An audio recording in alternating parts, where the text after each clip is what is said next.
there's another, of course, school of thought, a larger school of thought, as a matter of fact, which is on right now. Clearly, the government that is in power right now is because you guys messed up, right? Lots of people have told me this. Exactly. Is that a right way of putting it? I would say to an extent. Right. To an extent, but I mean, if you really look at it, I think we did very well. Right. The Yahapalani, or the good governance, the concept was good. Right. It is a good concept. The 19th Amendment was a brilliant concept. It was. We were able to give stents in hospitals, FOC.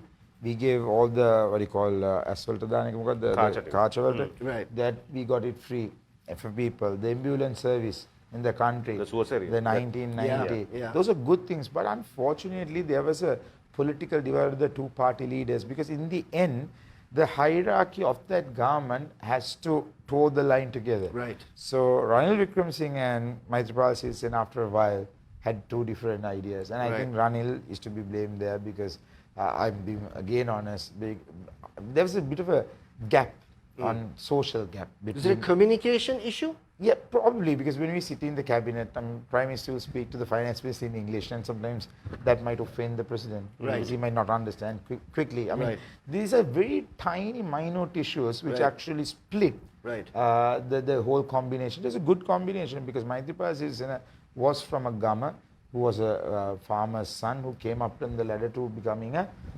president. And whereas Prime Minister was from a very elite family, went to Royal College, was a lawyer. So it should have been a brilliant combination. Right. Unfortunately, the politics got ahead of them. Absolutely. And Maithripala Sirisena, even though he said one-time president, for him to remain and divide the SLFP, he had to become the president there. Right. And then he had to bring people who lost into the cabinet, so the credibility lost. Right. So, and then they didn't pull the whole communication thing together, because whatever we say, that is not, because in the news, and finally it's the president and the prime minister's news that gets highlighted. Correct. So they needed to toe the line together.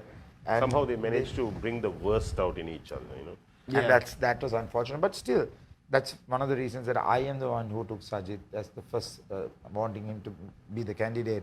And I took him to Badullah saying, Sajid, I started a campaign, pulled it through all his 155 meetings I handled, from golf phase to everything. Every meeting, it was my choreography to planning, with some professionals also involved, but it's a coordination was on me.